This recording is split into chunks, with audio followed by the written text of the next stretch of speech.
Chào mọi người, hôm nay trời đẹp cho nên mình sẽ đi ra đi dạo ở công viên gần nhà mình. Cái công viên này nó nhỏ thôi. Mùa hè thì nó mở cửa từ 7 giờ sáng tới 10 giờ tối, còn mùa đông là từ 7 giờ sáng tới 7 giờ tối thôi. Đó. Ở đây mọi người nhìn thấy nè, sóc nhảy nè. Đó.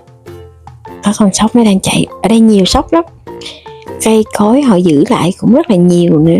Đây là những cây to rồi. Đó. Có rất là nhiều bóng mát. Mùa hè có rất là nhiều gia đình ra đây để tổ chức sinh nhật cho mấy đứa nhỏ. Thì họ cũng ở đây có những cái bàn picnic á, mình ngồi ở đây thì người lớn có thể ngồi hay là đứng gần gần mấy gốc cây nói chuyện, còn đám nhỏ thì có thể chạy chơi ở ngoài đây. Thì như mọi người sẽ thấy á, là ở công viên, không chỉ công viên này mà tất cả những công viên luôn, thì thường họ phải có những cái khu trò chơi cho trẻ con chơi, giống như là xích đu nè, cầu trượt nè, là căn bản.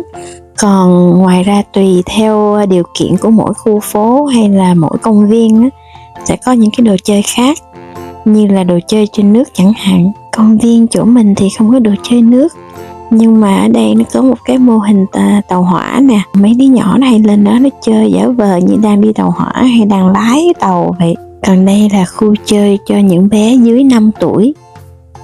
Cũng có cầu trượt, cũng có đồ giống như cầu thang để leo lên, mà màu sắc thì nhìn nó sặc sỡ hơn. Mà cái cầu tuột thì nó ngắn hơn, nó thấp hơn. Phía trên kia là một cái đồi, nó vừa là làm cảnh cho cái công viên mà nó vừa được sử dụng vào một mục đích khác nữa. Lúc xíu nữa mình sẽ nói sau ha. Còn bây giờ á, đây là mình muốn cho mọi người thấy nè. Đây là những cái xích đu cho các em bé nhỏ. Thì cái ghế ngồi này nó an toàn hơn, vì các bé chưa có biết nắm, biết giữ thăng bằng trên ghế. Còn ở bên kia là cái ghế xích đu cho các bé lớn hơn. Thì mình thấy là khi cái khu vui chơi dành cho các bé lớn hơn thì cái độ khó nó cũng nhiều hơn. Giống như ghế xích đu là phải tự ngồi, các bé phải tự giữ thăng bằng. Cái cầu trượt thì cũng dài hơn, cao hơn, và cái độ khó để đi lên tới được cái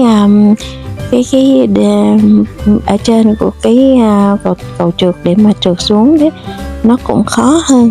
Nó đòi hỏi các bé phải có nhiều cái kỹ năng leo trèo hay là cầm nắm nhiều hơn. Rồi mọi người cũng thấy là lá cây bây giờ bắt đầu đổi màu nè.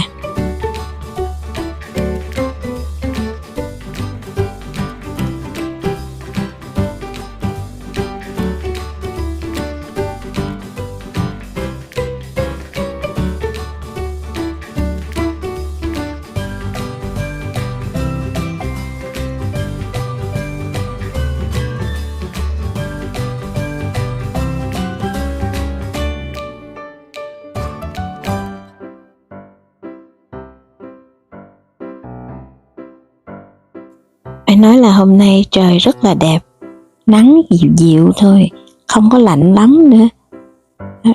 Ở trên mây trong xanh luôn, rất là lý tưởng.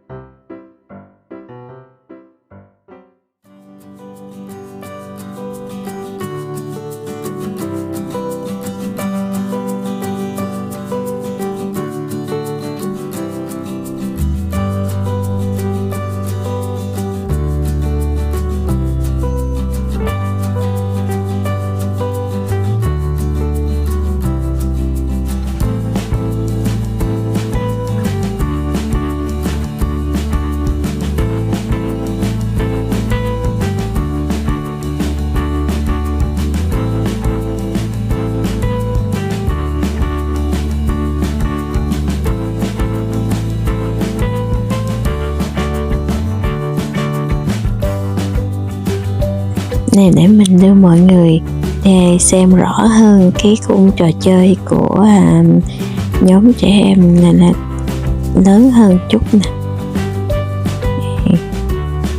nó cao hơn, mà nó có nhiều cái khung trèo lên trèo xuống, có độ khó cao hơn. Cái cầu tuột nó cũng có gập ghềnh.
Nói trở lại, cái ngọn đồi này thì là ngọn đồi giả thôi, để làm cảnh cho công viên. Nhưng mà mùa đông khi mà tuyết rơi á, chỗ này sẽ là chỗ cho mọi người tới để mà trượt tuyết. Không phải trượt tuyết trên những cái cây trượt tuyết mà mình hay thấy, nhưng mà ở đây là trượt tuyết trên những cái tấm nhựa, kiểu giống như là mình hay chơi trượt cỏ vậy. Còn đây là cảnh của công viên, nhìn từ trên ngọn đồi nhìn xuống nè. Lá cây mình vẫn chưa thấy nó đổi nhiều. Không hiểu sao có mỗi cái cây ngay ở giữa đó mà nó đổi hết trơn rồi.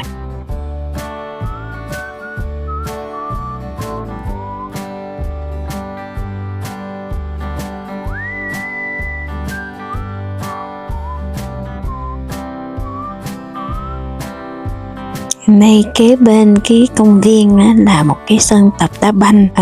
Ở khu phố có những cái lớp đá banh cho trẻ em, thì đây là sân tập, hay là lâu lâu có những cái trận đấu hữu nghị giữa các trường tiểu học, trung học vòng vòng ở đây. Người ta cũng tới đây người ta thi đấu luôn. Thì sân này cũng hơi rộng, có thể làm ra thành được 3 cái sân đá bóng mini. Còn đây là cái sân đấu bóng chày kế bên cái sân đá banh. Chỗ này cũng có cái khán đài để cho những cái trận đấu gần như là chuyên nghiệp luôn ở đây á. Hình như họ đang sửa chữa cái gì ở trên sân. Nhưng mà ở trên này nè có khán đài để ngồi coi cái trận đấu. Nhiều lần mình đi ngang đây có thấy những cái trận đấu tới tối luôn. Khán giả cũng đông lắm.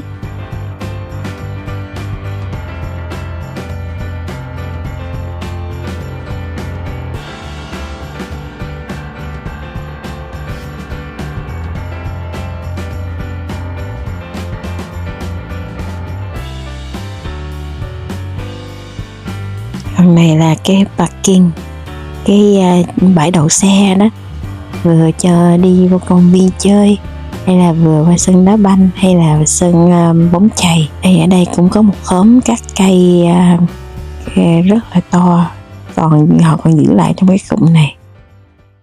Bây giờ thì mình mời mọi người xem lại toàn cảnh công viên một lần nữa để thấy được cái đẹp, cái yên bình của cuộc sống ở đây ha.